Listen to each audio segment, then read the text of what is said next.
Hi, Paula. Hi. Can we interview you? Would that be okay? My name? Yeah, we did. We asked that. We asked that lady. Hi. So we're Speakers Corner. We're a social media platform. We do a lot of journalistic reporting and that type of thing. So we were here covering the communistic socialist rally, and we saw that you were part of that. You created a lovely backdrop here. Perhaps you could tell our audience who you are, what you represent, and what you're doing in London today. Okay, I'm Paula, and I am here representing the Colombian community and the Latin American community also. We are here for International Workers' Day. We created the Carnival of Resistance last year because there was no call from the main trade unions. So last year we started in Brixton, and we picked up the second law in Elephant and Castle, and then we came to Trafalgar Square.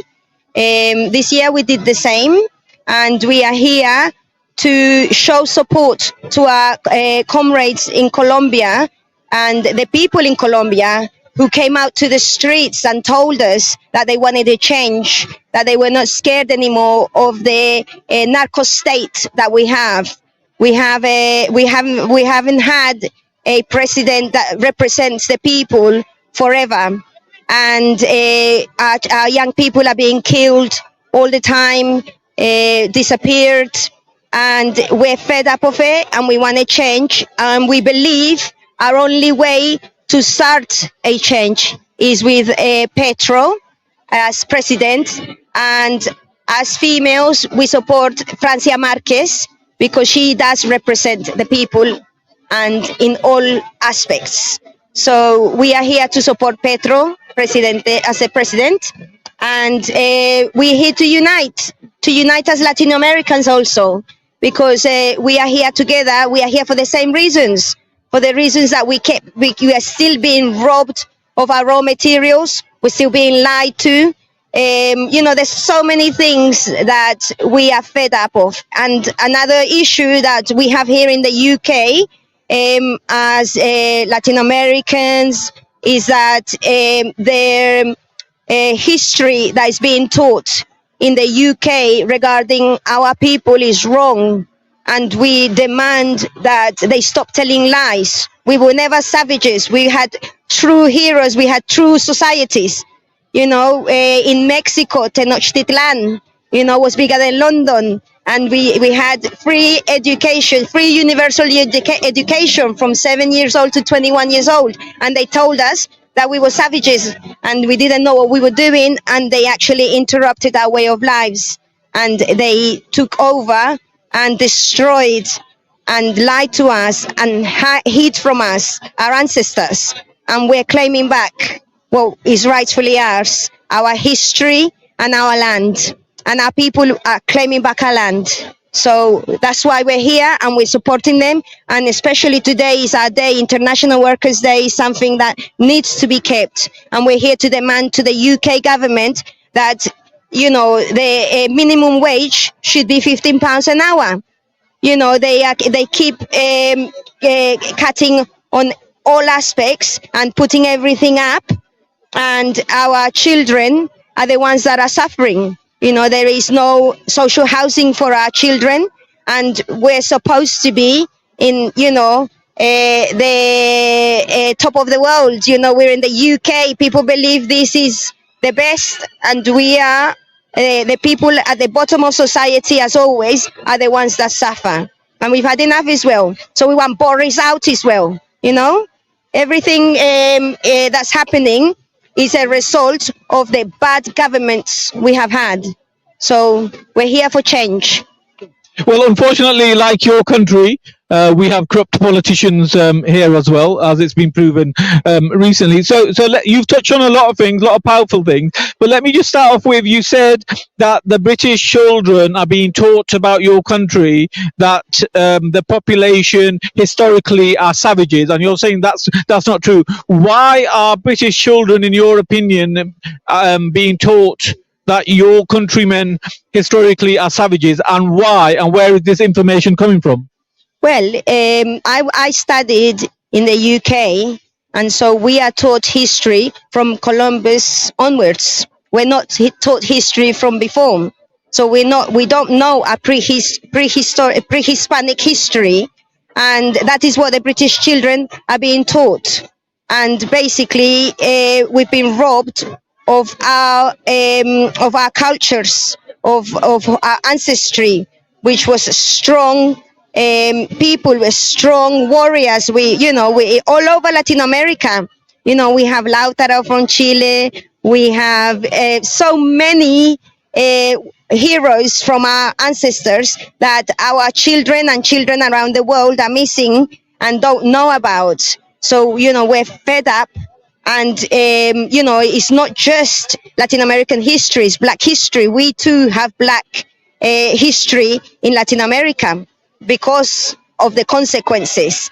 And all of this is not clear, it's not being taught properly, we're still being colonized.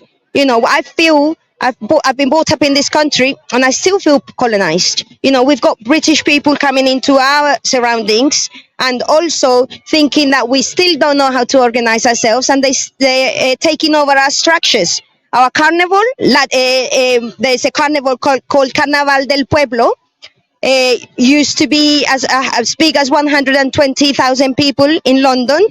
And that was a Scottish lady that used to run it, and she never used to pay the artist. She never used to do anything for the community. It got stopped, and then that's a stolen structure, and that's why the Latin community haven't been able to grow, because all the money that was invested into the Latin Americans was taken by this carnival, and we never received the help that we needed for the structures that we needed.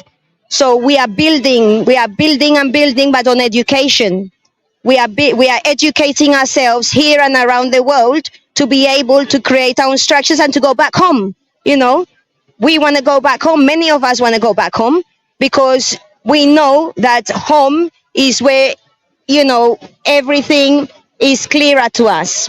Our roots are there, and we want to go back to claim our roots, to claim our land. We want all the British companies and European companies and US companies out of Colombia.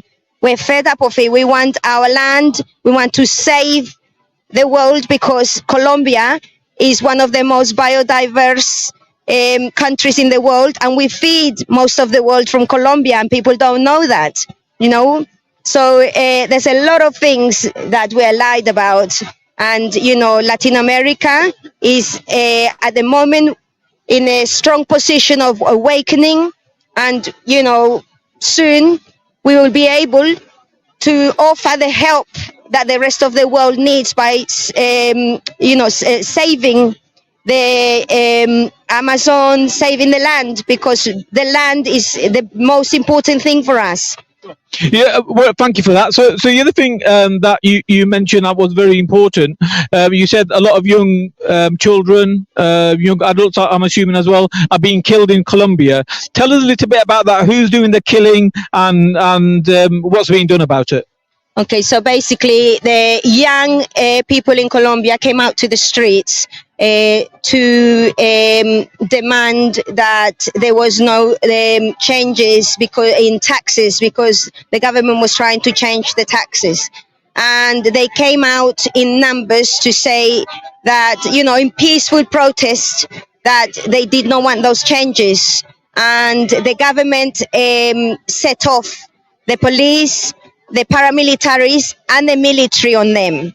And the people had to create the first line, like in Chile, to defend themselves in a peaceful manner, to stop them from attacking the neighborhoods, because they were throwing gases into the neighborhoods, and then they started killing them and disappearing them. We're still finding our young people who came out to the streets on the 28th of April last year. We're still finding them chopped in pieces because they didn't want us to be able to recognize them. So this is the Colombian narco government that we have. Duque is only a puppet for Uribe, and we all know that. Uribe took over after Pablo Escobar. So, all of these, the Europeans and the Americans have backed these governments because it is for their benefits. Because they're in our countries taking everything from us, exploiting us, and our people have had enough. And as I said, we have had too many young people killed in the last year. I mean, this has been forever anyway. We've had young people being killed all the time, and women raped all over the place because they don't want us to speak, they don't want us to stand for our rights. And again, we've had enough. We want change, and this is our way of saying this is the change we want. We want Petro to lead us into the start of a change, because we know it takes many, many years, but the Colombian people are ready to fight for their rights, are ready to start rebuilding and actually saving the land. Mother Earth is the only thing that can save us now. We are at war. We've been set at war with these all environment issues. We are dying. People don't understand that if we don't do something now, the environment is going to explode. Are you worried about the weather modification experiments being carried out around the world by corporations and governments, which might be contributing or may be the reason why climate is changing? Everything that corporations are doing are affecting the environment, the poor communities around the world. Corporations are actually paying paramilitary forces to go and displace people in Colombia so that they can rip the land. Are you scared about your safety? Are you scared that they might reach out and try to stop yours and your group's free speech and speaking about these things? I'm not scared. We've lost the feeling of scared. We've had enough, So I'm not scared, and we're not scared. We've had enough. We want the change. So we have a strong sense of belief, and we are going to make a change, and together. So we're not scared anymore. Thank you very much, Paula. That was very good, very powerful interview. Is there anything else that you want to say to the world that may be listening or watching this at a later time? Well, I think that we all need to take social responsibility, and we need to start taking care of each other. Stop relying on this government, stop relying on the police to take care of us. Small things like helping your neighbor, I have a neighbor with 3 small children, and I am constantly there asking, do you need me to go to the shop? Little things as simple and as small like that. So, helping your next door elder with the shopping, any little thing that you can do to bring yourselves together. Do parties, do street parties, come together through food. We need to come together. We need to make that change together, and we need to take care of each other. Stop relying on the police. They do not care for us, and we do not need to be police. We need to take care of each other. And people keep thinking that we need to stop those thoughts. We need to start believing in each other and being the change that we want to see. Brilliant. Thank you so much for your time. Really appreciate it. Good luck with your movement. Okay, ladies and gentlemen, a powerful interview by Paula, who's representing the Colombian community here in the UK. So we could move on. Let me just have a look around at who may be